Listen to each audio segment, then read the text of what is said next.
Hey, it worked. This morning it was very interesting. Welcome to another reading of A Course in Miracles. I'm Julie, and the reason this morning is interesting is it took several tries for me to get online here. It kept telling me I wasn't connected, and so I kept pausing and going in and asking and saying, maybe I'm not supposed to be doing this. This could be a clear directive to go the other way. So I kept going in and asking, and I just heard, keep going, keep going, keep going. So I guess I had to keep going past doubt. But here I am for the second reading. And what we're reading this morning is the section of the preface called What It Is. Okay. So, as its title implies, the course is arranged throughout as a teaching device. It consists of 3 books, a 660-90-page text, a 488-page workbook for students, and a 92-page manual for teachers. There are also a couple of supplements with the addition that I have is the Foundation for Inner Peace, FIP? It's the original edition that I'm reading from. And in this reading of the text, I think I'm going to be reading the text, the manual for teachers, all the supplements, the Song of Prayer, the clarification of terms, psychology section, so all the supplements too. But first the text section. Okay, the order in which students choose to use the books and the ways in which they study them depend on their particular needs and preferences. And the way this always gets put for me, the way I share it with others, is whatever lights up for you. That's the most important thing. Whatever lights up for you today, that's your guidance. And when you run into confusion, like I did this morning, I think I had to try 4 times to get this to work. You just go in and you ask, and whatever lights up for you from there. That's always been a steady guide for me, a way of seeing things. What lights up for me? The curriculum the course proposes is carefully conceived and is explained step by step at both the theoretical and practical levels. It emphasizes application rather than theory. I'll be repeating this every time I run into it. Application rather than theory. So we apply the ideas to our daily lives, to our experiences. Today, the lesson I'm looking at is there is another way of looking at the world. There is another way of looking at this, whatever situation I'm in. That's the most important thing. When I feel stress, when I feel disquiet, when I feel tension, I go in and I apply this idea and I see what lights up for me after that. Okay. Application rather than theory, and experience rather than theology. So when we go in frequently and we ask for help, that brings on experience that deepens our faith and keeps us going. It specifically states that a universal theology is impossible, but a universal experience is not only possible, but necessary, meaning we're coming into a reflection of our oneness, a universal experience. That's where we're headed. That's actually where we are now, but we're going to remember that we've always been here now in our oneness. Okay, although Christian in statement, the course deals with universal spiritual themes. I'm finding a lot of reasons to stop today. One of my stumbling blocks, first reading the course, was the Christian terminology. But it's so good that even that didn't put me off. I was not a fan of religion, and I had to get over the way it was stated. Now it doesn't bother me at all. So a plus, if you're not fond of religious orientation, is that having a pathway to the divine, to the remembrance of who you really are, that includes religious terminology, helps you release your judgment of religion. And along the way, I have to release my judgment of everything separate. So the course being written with Christian terminology is ultimately helpful for me. Okay, it emphasizes that it is one version of the universal curriculum. There are many others, and this one differing from them only in form. They all lead to God in the end. So I love to remember this. Everybody has a path. I don't need to know what it is. Everybody's path lights up for them as they go.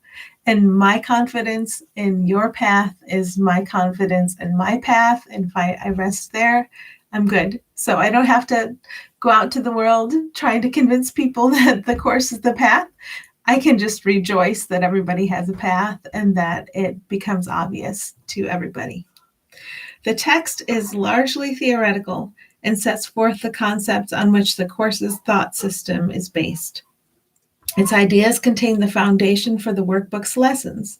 Without the practical application the workbook provides, the text would remain largely a series of abstractions, which would hardly suffice to bring about the thought reversal at which the course aims. So that's the aim of a course, turning around our entire thought system, which I'm experiencing.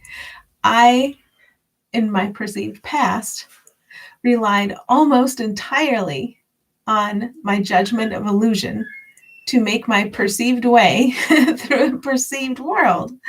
And now I know to go within and use that as my guide to make my way through, apparently through what I'm perceiving. And I learned that, I remember that more deeply every day. So that's the point of this. Thought reversal. Thought reversal brings on happiness, brings on consistent happiness. The workbook includes 365 lessons, one for each day of the year. It is not necessary, however, to do the lessons at that tempo, and one might want to remain with a particularly appealing lesson for more than one day. The instructions urge only that not more than one lesson a day should be attempted. The practical nature of the workbook is underscored by the introduction to its lessons, which emphasizes experience through application rather than a prior commitment to a spiritual goal. And if you have a prior commitment to a spiritual goal, it's no problem because it's going to come up for you as tension or stress as you move through your experiences with the text and with the lessons, and it's going to dissolve. So that's okay. Some of the ideas the workbook presents you will find hard to believe. Others may seem to be quite startling. This does not matter. Our reactions don't matter. You are merely asked to apply the ideas as you are directed to do. So that's simple. What we're asked to do is always very simple. You are not asked to judge them at all. You are asked only to use them. It is their use that will give them meaning to you and will show you that they are true. Remember only this: you need not believe the ideas. You need not accept them, and you need not even welcome them. And you don't need to prove to anybody else that you accept or welcome or believe the ideas. Some of them you may actively resist. None of this will matter or decrease their efficacy. But do not allow yourself to make exceptions in applying the ideas the workbook contains. And whatever your reactions to the ideas may be, use them. Nothing more than that is required. And this is what I've learned wherever I feel pain, wherever I'm in suffering, I've made an exception. I'm pretending some part of the illusion is real, and that's why I'm in pain, physical or emotional. That's why I'm in suffering. Finally, the Manual for Teachers, which is written in question and answer form, provides answers to some of the more likely questions a student might ask. It also includes a clarification of a number of the terms the course uses, explaining them within the theoretical framework of the text. The course makes no claim to finality, nor are the workbook lessons intended to bring the student's learning to completion. At the end, the reader is left in the hands of his or her own internal teacher, who will direct all subsequent learning as he sees fit. While the course is comprehensive in scope, truth cannot be limited to any finite form, as is clearly recognized in the statement at the end of the workbook. So a book is a finite form. Anything perceived is a finite form, but our being is infinite, and that's what guides us. A Course in Miracles helps us, it puts us in touch with our shared being. It helps us remember to rely on our shared being. It's a very helpful and effective reminder of our guide. But our guide is who we are. It's not the book. The book helps us, and it reflects our shared guide back to us. The course is a beginning, not an end. No more specific lessons are assigned, for there is no more need of them. Henceforth, hear but the voice for God. He will direct your efforts, telling you exactly what to do, how to direct your mind, and when to come to Him in silence, asking for His sure direction and His certain word. Okay, so that's the second reading. And let me know if any questions come up for you, and I should be back tomorrow. Thanks.